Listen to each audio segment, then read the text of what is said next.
Hello children, from today we are going to start geometry part of maths of class 9. Okay, जो ये basic है ये 6th class के लिए, 7th class के लिए, 8th क्लास के लिए, 9, 10 मतलब 6 to लेके 10 तक के लिए कोई भी देख सकता है. इट्स नॉट कि दैट ये 9th क्लास के बच्चों के लिए ही है. ओके, फर्स्ट चैप्टर जो है जो ज्योमेट्री पार्ट का आपके क्लास 9th में वो है chapter number 6 which is line and angles. You know very well line is what which is made by 2 point. A straight distance between 2 point is called line. दो बिंदुओं के बीच की सीधी दूरी को क्या कहते हैं? लाइन कहते हैं. जैसे ये 2 पॉइंट है, एक डिस्टेंस तो ये भी हो सकती है, बट ये तो क्या हो गया? कर्व. जो सीधी डिस्टेंस होती है उसको सीधी दूरी को क्या बोलेंगे? लाइन. ओके, एंगल क्या होता है? Angle is formed by two rays. When two rays are originating from one point, they made angle. जब दो रेज जो हैं एक ही पॉइंट से निकलेगी तब आपका एंगल बनेगा. ये पॉइंट है, यहाँ से ये रे निकली, एक ये रे निकली, तो इन दोनों के जो बीच का पार्ट होगा वो एंगल होगा. डन.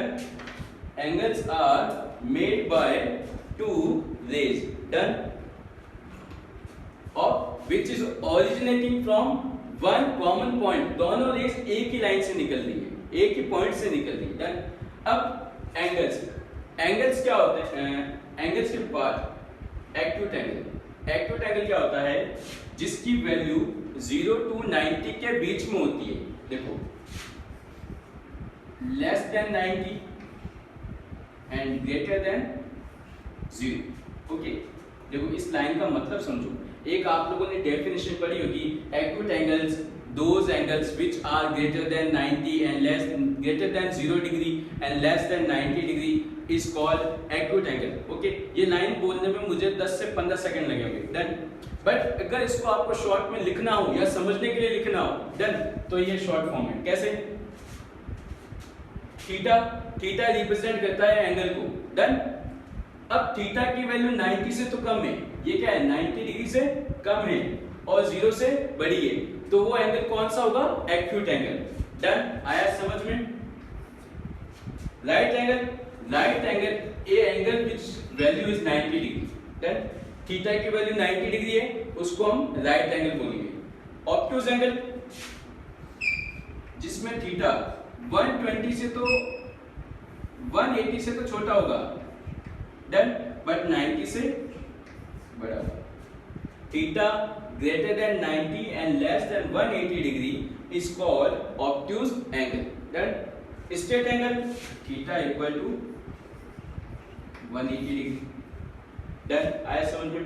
रिफ्लेक्स एंगल क्या होता है? जिसकी वैल्यू थीटा जिसकी वैल्यू 360 से तो छोटी बट 180 से बड़ी होती है, उसको हम बोलते हैं रिफ्लेक्स एंगल. इसका डायग्राम कैसे बनेगा? यहां देखो, मान लो ये तो जो ये पार्ट बनेगा, ये तो हो जाएगा acute angle.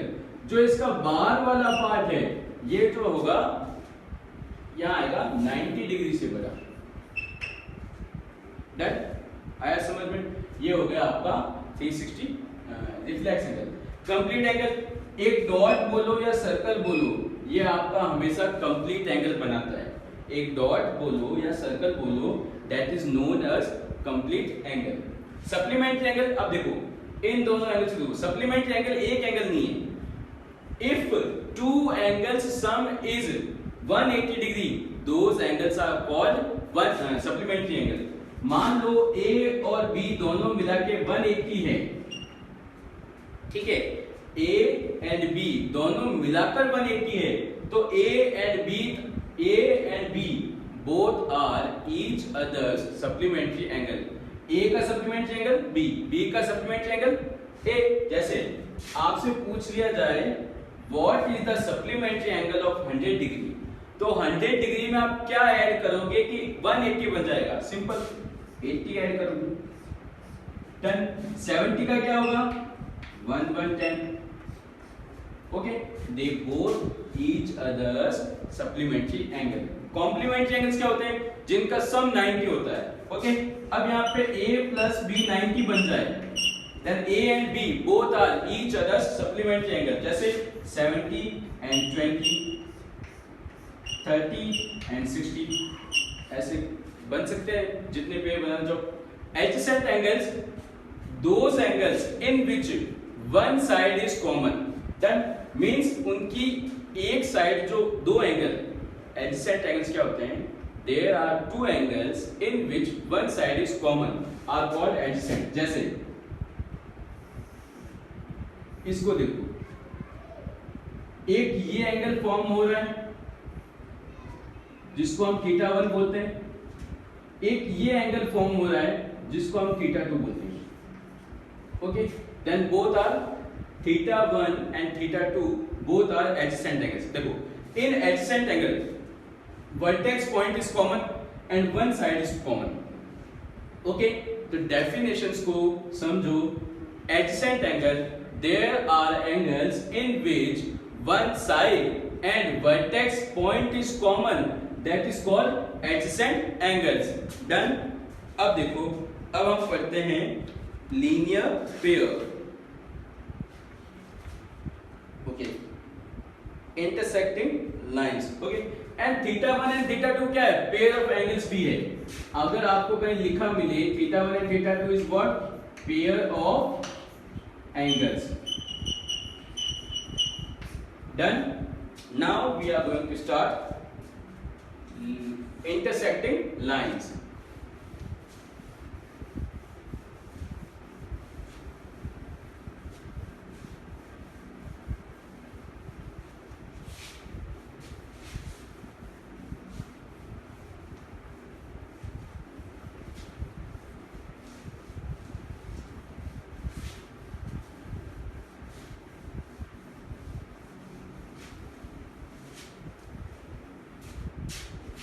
Question number intersecting lines. ये ज्योमेट्री का बेसिक कॉन्सेप्ट तो यहाँ से स्टार्ट हो रहा है, ये समझो। अभी तक तो आपने सिर्फ टर्म्स पढ़ी थी। Done. Intersecting lines, intersecting lines नाम से ही पता चल रहा है, लाइन जो है इंटरसेक्ट कर रही है। डन। अब देखो, हम यहाँ पे बात करेंगे टू इंटरसेक्टिंग लाइंस की, A B and C D. Done. When two lines intersect each other, they form four angles। कितने एंगल बनाएंगे, 4। अब देखो, सबसे पहली बात सुनो। अब यहाँ पे जो एंगल है, जैसे इधर देखो, अगर मैं लिखता हूँ ए ओ बी, एंगल तो ये है। इस एंगल को लेबलिंग करने के या लिखने के तरीके कितने हैं मैथमेटिक्स में, या तो एंगल ओ लिखो। अब देखो, ये तो एक सिंपल फिगर है, कोई कॉम्प्लिकेटेड फिगर नहीं है। देन तो सिंपल फिगर में आप ऐसे लिख सकते हैं एंगल ओ। बट जब कॉम्प्लिकेटेड फिगर्स आते हैं तब आपको ऐसे लिखना पड़ेगा ए ओ बी। अब देखो, जो सेंटर पार्ट होता है वही एंगल काउंट होता है, ए ओ बी। या इसको आप ऐसे भी लिख सकते हो, बी ओ ए, बी ओ ए।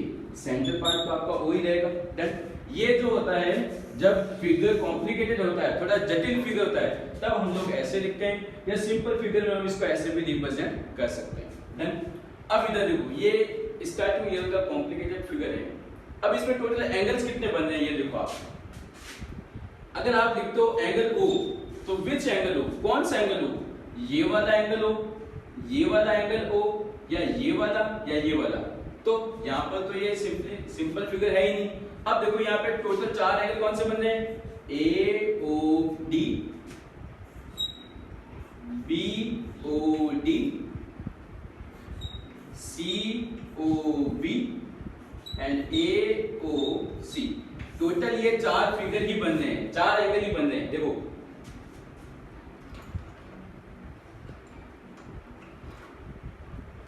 ए ओ डी दिख रहा है आपको, B O D, B O D, ये रहा बी ओ डी। अब बी ओ डी को आप डी ओ बी भी लिख सकते हो, there will be no changes in value. Then C O B, C O B, तो सी ओ बी ये बड़ा आपका। देन फिर आता है आपका ए ओ सी, तो ए ओ सी दिया रहा, ए ओ सी। देन टोटल 4 एंगल्स बन रहे हैं। अब इसमें एक बात ध्यान दो, इंटरसेक्टिंग लाइन का रूल क्या कहता है, when two intersecting lines when two lines intersect each other they formed VOA, वो VOA बनाता है। अब VOA क्या है? Vertical opposite angle.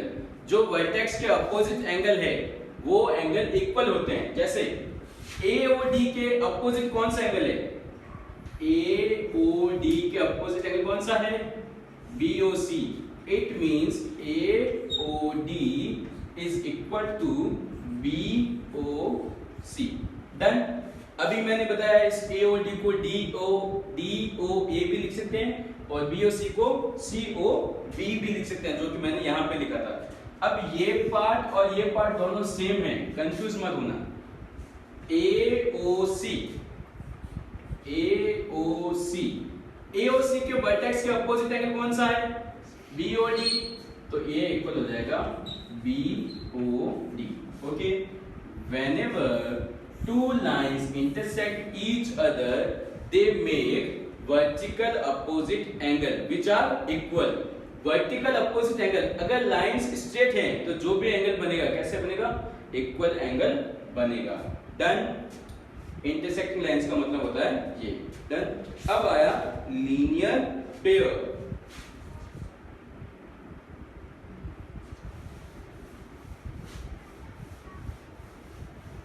ये आपको एज इट इज नोटबुक में लिखना है और बुक के अंदर डेफिनेशंस भी दे रखी है एक्सरसाइज के पीछे, तो आप लिख सकते हो डेफिनेशंस भी।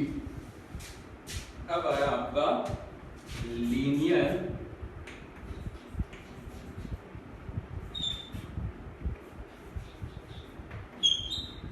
Pair. Linear means line, pair means जोड़े। दैट एक ही लाइन पर angles are formed on a line. एक ही लाइन पर बनने वाले सारे एंगल्स का सम कितना होता है? 180। The angle formed on one line some is 180। Okay. जैसे ये एक स्ट्रेट लाइन है। डन। अब इस एंगल पे देखो एक लाइन बना ली, तो ये एंगल मान लो एंगल A, इसको एंगल B दिया, तो A प्लस B क्या होगा? 180। तो लीनियर पेयर देखो, स्ट्रेट एंगल क्या होता है? लाइन होती है, आपने पढ़ा है। ये है स्ट्रेट एंगल, ये आपका कौन सा एंगल है? Straight angle. स्ट्रेट एंगल एक लाइन पे बनता है, स्ट्रेट का मतलब ये होता है सीधा। डन। तो एक ही एंगल पे जो एंगल बनेगा वो 180 डिग्री का सम बताएगा। क्यों? क्योंकि इस एंगल को तो टू पार्ट में डिवाइड किया हमने। एक लाइन पर जो 180 का एंगल मिला, 180 को टू पार्ट में डिवाइड कर दिया, तो ये लीनियर पेयर हो गया। डन। अब सेम अगर मान दो ABC, अब यहाँ पे 3 एंगल्स बने, but all angles are made on straight line. अगर इन तीनों एंगल्स की बात करो, ये A, ये B और ये C, तीनों एक ही लाइन पर बने, तो A plus B plus C equal to 180। Done. एक और एग्जांपल देखो, मान लो लाइन ये है, ये भी तो स्ट्रेट लाइन है। अब देखो एक एंगल इधर बना और एक एंगल इधर बना। अब यहाँ पे A और B, ये A और B 180 नहीं होगा और ये लीनियर पेयर शो नहीं करेगा। क्यों? क्योंकि लाइन के एक ही साइड में एंगल बनना चाहिए। लीनियर पेयर के लिए लाइन के एक ही साइड में एंगल बनना चाहिए। इधर देखो, लाइन के अपर पार्ट में एंगल बना, लाइन के अपर पार्ट में एंगल बना, बट इधर हमने लाइन ली थी, ये लाइन ली थी ये। अब एक लाइन तो लेफ्ट हैंड साइड में बनाई और एक राइट हैंड साइड में। एक एंगल जो बना लेफ्ट हैंड साइड में, एक राइट हैंड साइड में बना, तो इन दोनों का सम 180 नहीं आएगा। डन। देखो इन एवरी केस 180 नहीं आएगा, कभी कभी आ भी सकता है, उसकी भी कंडीशंस अलग होती है। डन। वो भी हम आगे डिस्कस करेंगे।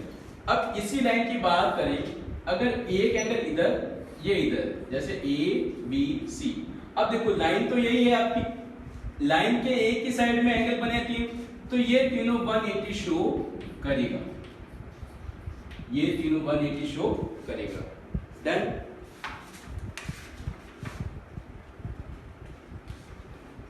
ओके, ये आपका एक्सरसाइज 6.1 का बेसिक पार्ट हुआ। Done. Okay, tomorrow we will start in our next class. We will start exercise 6.1. Till then you have to do learn and do practice of this keywords. जो example है उनकी practice करना, और ये जो भी सारे कीवर्ड्स आज दिखाए हैं इनको अच्छे से समझना और अपने मन से बेसिक एग्जाम्पल बनाना और उसको देखना कि यहाँ पे ये कितना बन रहा है, यहाँ पे ये कितना बन रहा है, इक्वल है या नहीं है। डन।